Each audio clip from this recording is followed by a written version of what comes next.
अस्सलामुअलैकुम विद्यार्थी मित्रों, आप સૌનું સ્વાગત છે મ્યુઝ હાઈસ્કૂલની એજ્યુકેશન ચેનલમાં। વિદ્યાર્થી મિત્રો, આપણે ધોરણ 11 મનોવિજ્ઞાન પ્રકરણ નંબર 7નો અભ્યાસ કરી રહ્યા છીએ। મિત્રો, આજે આપણે વાત કરીશું ભાષા અને વિચાર વચ્ચેનો સંબંધ। તો ચાલો શરૂઆત કરીએ। વિદ્યાર્થી મિત્રો, ભાષા અને વિચાર વચ્ચેનો સંબંધ। ભાષા અને વિચાર વચ્ચે શું સંબંધ છે? બંને એકબીજા ઉપર આધારિત છે કે નથી, કે સ્વતંત્ર છે, એની ચર્ચા આપણે કરીશું।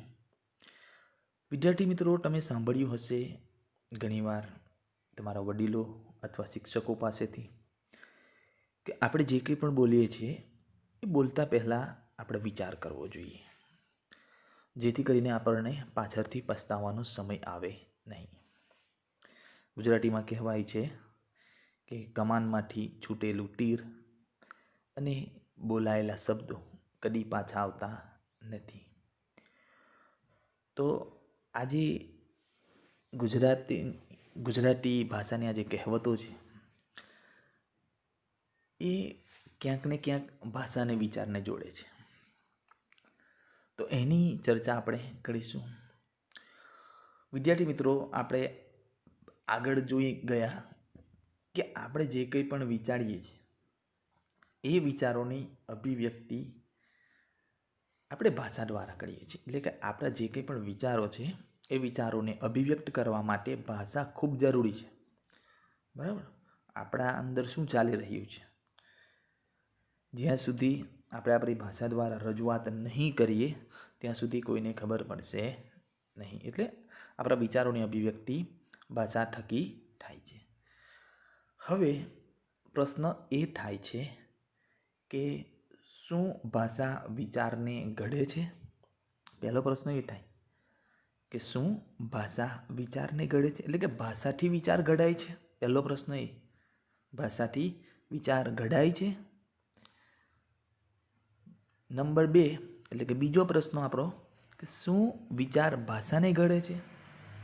શું વિચાર ભાષાને ઘડે છે, એટલે કે વિચારથી આપણી ભાષા ઉત્પન્ન થાય છે અથવા તો ઘડાય છે? ત્રીજો પ્રશ્ન, શું બંનેનો વિકાસ સ્વતંત્ર રીતે થાય છે? ભાષા અને વિચાર એનો જે વિકાસ છે તે સ્વતંત્ર રીતે થાય છે યા તો એક સાથે થાય છે? એવો પ્રશ્ન પણ ઉદ્ભવે છે। એટલે આ 3 પ્રશ્નો ઉદ્ભવે છે કે શું ભાષા વિચારને ઘડે છે, શું વિચાર ભાષાને ઘડે છે, શું બંનેનો વિકાસ સ્વતંત્ર રીતે થાય છે? 3 પ્રશ્નો ઉત્પન્ન થાય છે, તેની ચર્ચા આપણે કરીશું। આ 3 બાબતને આપણે સમજીએ। સૌથી પહેલાં ભાષા વિચારને ઘડે છે। બેન્જામિન લિહોલ્ફનો મત છે કે ભાષા વિચારના વિષય વસ્તુને નક્કી કરે છે।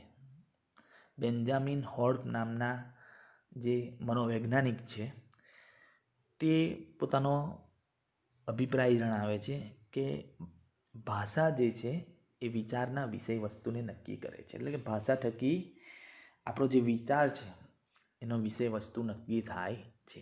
એટલે કે વ્યક્તિ શું વિચારશે અને કઈ રીતે વિચારશે તે સામાન્ય રીતે તેના દ્વારા ઉપયોગમાં લેવાતી ભાષા પર નિર્ભર કરે છે। આ દૃષ્ટિકોણને ભાષાકીય સાપેક્ષતાની ઉત્કલ્પના કહે છે। બેન્જામિન હોલ્ફના મતે તેઓ કહે છે કે વ્યક્તિ શું વિચારશે અને કઈ રીતે વિચારશે તે બાબત તેની જે ભાષા તે ઉપયોગમાં લે છે એના ઉપર આધારિત છે। એટલે કે એની જે વિચારસરણી છે એને ભાષા ઉપર આધારિત હોય છે। આ જે દૃષ્ટિકોણ છે એ દૃષ્ટિકોણને આપણે ભાષાકીય સાપેક્ષતાની ઉત્કલ્પના તરીકે ઓળખીશું। ભાષાકીય સાપેક્ષતાની ઉત્કલ્પના તરીકે, બરાબર? વ્યક્તિ જે ભાષાનો ઉપયોગ કરે છે અને ભાષામાં આવતા વર્ગીકરણો વ્યક્તિના વિચારના વિષયો અને વિચારવાની પદ્ધતિ પર અસર કરે છે। એટલે વ્યક્તિ જે કંઈ પણ ભાષાનો ઉપયોગ કરે, જે ભાષાનો વ્યક્તિ ઉપયોગ કરતો હોય, ગુજરાતી હોય, હિન્દી, ઇંગ્લિશ, જે કંઈ પણ ભાષા હોય એ ભાષાનો વ્યક્તિ જે ઉપયોગ કરે છે અને એ ભાષામાં જે વર્ગીકરણો આવે છે, જે બાબતોનો સમાવેશ થાય છે, તે વ્યક્તિના વિચારના જે વિષયો છે અને વિચારવાની જે પદ્ધતિ છે એને અસર કરે છે। દાખલા તરીકે અહીંયા એક ઉદાહરણ આપણા પાઠ્યપુસ્તકમાં આપેલું છે કે ભારતીય ભાષાઓમાં નજીકના સગપણની વિવિધતા દર્શાવવા માટે અલગ અલગ શબ્દો છે. આપણી જે ભારતીય ભાષાઓ છે, ગુજરાતી, હિન્દી, મરાઠી, બરાબર, બંગાળી, પંજાબી, ઘણી બધી ભાષાઓ છે. તો આપણી જે આ ભાષાઓ છે એ ભાષાઓમાં જે નજીકના સગપણ છે, એટલે કે જે રિલેશનશીપ હોય છે, જે રિલેશન્સ હોય છે આપણા, એને દર્શાવવા માટે દરેક ભાષામાં અલગ અલગ શબ્દો આપવામાં આવે છે. જેમ કે પિતાના નાના ભાઈ એટલે કાકા, પિતાના નાના ભાઈ એટલે કાકા. દરેક ભાષાની અંદર, ગુજરાતીમાં કાકા, હિન્દીમાં ચાચા, બરાબર, પંજાબીમાં તાઉ કહેવામાં આવે છે. તો માતાના ભાઈ એટલે મામા, પિતાની બહેન એટલે ફોઈ, માતાની બહેન એટલે માસી. આવા અલગ અલગ નામો આપવામાં આવેલા છે, દર્શાવવામાં આવેલા છે અલગ અલગ સગપણને. જ્યારે આપણે જાણીએ છીએ કે અંગ્રેજી ભાષામાં આવા સગપણો માટે અંકલ અને આંટી એ બે શબ્દો જ વપરાય છે. ઇંગ્લિશમાં માસી હોય, ફોઈ હોય, કાકી હોય, બરાબર, એ બધાને જ આંટી તરીકે સંબોધવામાં આવે છે, એટલે કે આંટી તરીકે બોલાવવામાં આવે છે. એના માટે એક શબ્દ છે આંટી. અને કાકા, મામા, બરાબર, તો આવા જે હોય છે કાકા, મામા, માસા, તો એમને અંકલ તરીકે બોલાવવામાં આવે છે. અંકલ અને આંટી દરેક સગપણમાં બે જ શબ્દોનો ઉપયોગ કરવામાં આવે છે અંગ્રેજી ભાષાની અંદર, બરાબર, અંકલ અને આંટી. તો આ વિચારસરણી બેન્જામિન લી હોર્ફની છે કે ભાષા વિચારને ઘડે છે. હવે વાત બીજા જે આપણો પ્રશ્ન છે કે શું વિચાર ભાષાને ઘડે છે, બરાબર. તો પ્રખ્યાત સ્વિસ મનોવૈજ્ઞાનિક જીન પિયાજેનું માનવું છે કે વિચાર ભાષા પહેલાં ઉદ્ભવે છે અને ભાષાના શબ્દો પર અસર કરે છે. જીન પિયાજી નામના જે મનોવૈજ્ઞાનિક છે તેઓ માને છે કે વિચાર ભાષા પહેલાં ઉદ્ભવે છે, એટલે વિચારનો ઉદ્ભવ ભાષા પહેલાં થાય છે. એટલે વ્યક્તિને પહેલાં વિચાર આવે છે, પછી ભાષા. એટલે કે વિચારના ઉદ્ભવ માટે ભાષા જરૂરી નથી. જે જીન પિયાજે છે, જીન પિયાજીના માટે આપણા વિચારના ઉદ્ભવ માટે ભાષા જરૂરી નથી. શબ્દોના અર્થ સમજવા માટે પણ પહેલાં વિચાર કરવો જરૂરી હોય છે. શબ્દોને આપણે સમજવો હોય તો એના માટે સૌથી પહેલાં આપણે વિચાર કરવો પડે છે. જીન પિયાજે દલીલ કરે છે કે બાળકો આ દુનિયાનું આંતરિક નિરૂપણ વિચારણાના માધ્યમથી જ કરે છે. તેમનું માનવું છે કે જે બાળક હોય છે નાનું, એ બાળક એની આસપાસની જે દુનિયા છે એ દુનિયાનું નિરૂપણ અથવા તો એ દુનિયાની જે સમજ કેળવે છે એ વિચારણાના માધ્યમથી કેળવે છે. એ સમજ જ્યારે, દાખલા તરીકે, જ્યારે બાળક કંઈક જુએ છે અને તેની નકલ કરે છે ત્યારે વિચારણાની પ્રક્રિયા કે જેમાં ભાષા રહેલી હોતી નથી તે અવશ્ય ઉદ્ભવે છે. બાળક દ્વારા બીજા વર્તનનું નિરીક્ષણ કરવામાં અને તે વર્તનનું અનુકરણ કરવામાં વિચારણાનો જ ઉપયોગ થાય છે, ભાષાનો નહીં. તેમાં કોઈ શંકા નથી. તેઓ આગળ જણાવે છે કે જ્યારે બાળક કોઈ પણ વસ્તુની જ્યારે નકલ કરે છે ત્યારે તે વિચારણાની પ્રક્રિયા હોય છે, બરાબર, ભાષા હોતી નથી. જ્યારે બાળક નાનું હોય છે, એને કોઈ પણ ભાષા આવડતી નથી, તો તે સમયે જે બાળક હોય છે એમાં બાળક વિચારવાની પ્રક્રિયા સૌથી પહેલાં કરે છે, બરાબર. વિચારવાના સાધનોમાં ભાષા માત્ર એક સાધન છે, પરંતુ તે વિચારના ઉદ્ભવ માટે જરૂરી નથી, બરાબર. એટલે વિચારણાના જે સાધનો છે, એટલે કે વિચારવા માટે ભાષાનો ઉપયોગ એક સાધન તરીકે કરી શકાય, પરંતુ તે કમ્પલસરી નથી, જરૂરી નથી વિચારણાના ઉદ્ભવ માટે.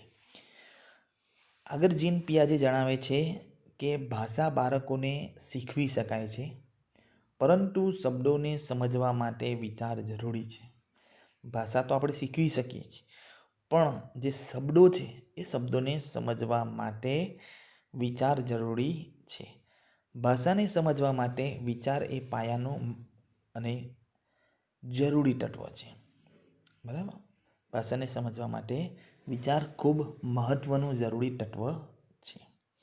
હવે આપણો જે ત્રીજો પ્રશ્ન છે કે શું ભાષા અને વિચાર સ્વતંત્ર છે, બરાબર, એનો વિકાસ અલગ અલગ રીતે થાય છે, બરાબર, ભાષા અને વિચારના ઉદ્ગમો જુદા જુદા હોય છે. ત્રીજી જે બાબત છે એના આધારે આપણે પ્રશ્નને સમજીશું. રશિયન મનોવૈજ્ઞાનિક લેવ વાયોગોટ્સ્કીનું માનવું છે કે બાળકમાં ભાષા અને વિચારનો ઉદ્ભવ અને વિકાસ સ્વતંત્ર રીતે અને અલગ અલગ થાય છે અને 2 વર્ષની ઉંમર સુધીમાં બંને એકબીજા સાથે ભળી જાય છે. જે આ રશિયન મનોવૈજ્ઞાનિક છે લેવ વાયોગોટ્સ્કી, એમનું માનવું છે કે બાળકમાં ભાષા અને વિચાર આ બંનેનો ઉદ્ભવ અને વિકાસ સ્વતંત્ર રીતે થાય છે, એટલે કે અલગ અલગ થાય છે. ક્યાં સુધી? કે જ્યાં સુધી બાળક 2 વર્ષનું ન થઈ જાય. જ્યારે બાળક 2 વર્ષનું થાય છે ત્યારે ભાષા અને વિચાર બંને મિક્સ થઈ જાય છે, બંને એકબીજા સાથે ભળી જાય છે. 2 વર્ષની ઉંમર પહેલાં બાળકમાં વિચાર એ પૂર્વશાબ્દિક બાબત હોય છે અને વિચારનો અનુભવ અને અભિવ્યક્તિ શબ્દો કરતાં ક્રિયામાં થાય છે. બાળક 2 વર્ષ કરતાં નાનું હોય ત્યારે બાળકમાં વિચાર એ પૂર્વશાબ્દિક ક્રિયા છે. પૂર્વશાબ્દિક ક્રિયા એટલે શાબ્દિક ક્રિયા થાય એ પહેલાંની ક્રિયા વિચાર, બરાબર. એટલે બાળક એના જે વિચાર છે એની જે વિચારની અભિવ્યક્તિ છે એ અભિવ્યક્તિ શબ્દો કરતાં ક્રિયાઓમાં કરે છે. એટલે શબ્દો બાળક બોલી નથી શકતું 2 વર્ષથી નાની ઉંમરનું બાળક, તો તે ક્રિયાઓ દ્વારા પોતાના જે વિચારો છે એને અભિવ્યક્ત કરે છે. જેમ કે બાળક પીડાને રડીને અભિવ્યક્ત કરે છે. જ્યારે બાળકને કંઈક પીડા થતી હોય, દુઃખ થતું હોય, તકલીફ થતી હોય ત્યારે બાળક રડીને અભિવ્યક્ત કરે છે, જણાવે છે રડીને, બરાબર. લગભગ 2 વર્ષની ઉંમર સુધીમાં બાળક પોતાના વિચારને શાબ્દિક રીતે અભિવ્યક્ત કરતું થઈ જાય છે અને તેની વાણીમાં તાર્કિકતા ઝળકે છે.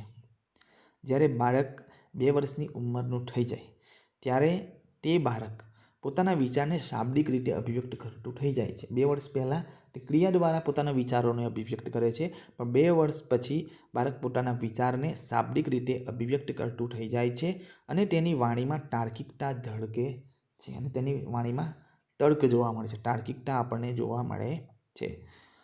આગળ વાયોગોટ્સ્કીનું જે માનવું છે તેઓ જણાવે છે કે 2 વર્ષની ઉંમર બાદ ભાષા અને વિચારનો વિકાસ એકબીજાથી સ્વતંત્ર ન રહેતા એકબીજા પર આધારિત થઈ જાય છે. વાયોગોટ્સ્કી કહે છે કે જ્યારે બાળક 2 વર્ષની ઉંમર વટાવી ચૂકે, એટલે કે બાળક 2 વર્ષની ઉંમર એની પૂર્ણ થાય ત્યારબાદ જે બાળક છે એ બાળકમાં ભાષા અને વિચાર એક સ્વતંત્ર નહીં પરંતુ એકબીજા પર આધારિત થઈ જાય છે. એટલે બાળકમાં જે ભાષા અને વિચારનો જે વિકાસ છે એ સ્વતંત્ર નહીં, 2 વર્ષ બાદ પણ એકબીજા ઉપર આધારિત થઈ જાય છે.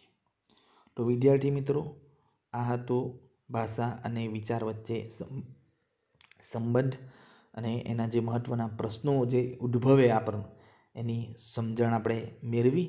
આશા છે તમને સમજાઈ ગયું હશે. જો કોઈ બાબતમાં સમજ ન પડી હોય તો તમે વોટ્સઅપ પર પ્રશ્નો પૂછી શકો છો. Thank you. આભાર.